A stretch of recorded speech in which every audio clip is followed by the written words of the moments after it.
නුවර රාජධානියේ හාස්‍යයෙන් දැවෙන අන්දරේ නැමැති විනෝදකාමී විකටියෙක් වාසය කළේය.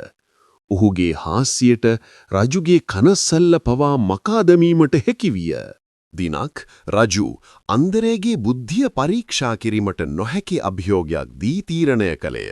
බිමෙන් අඩි 10ක් උඩින් එල්ලා ඇති භාජනයක යටින් ගින්නක් නොමැතිව බත් ඉවීමට රජුව පරදවා දැමීමට කපටි උපායක් ගැන ඔහු දැනටමත් සිතා තිබූ නිසා අන්දරේ දන්නා විදිහට සිනාසුනේය. ඊළඟ උදෑසන අන්දරේ ඈතින් තිබූ කුඩා ගින්නක් ළඟ හිඳගෙන එහි රස්නයෙන් බත් වූ බව ප්‍රකාශ කළේය. අන්දරේ තමන්ගේම නීතියක් ගැන විහිළුවක් බවට අභියෝගය පරිවර්තනය කර ඇති බව දැනගත් රජු හදවතින්ම සිනාසුනේ.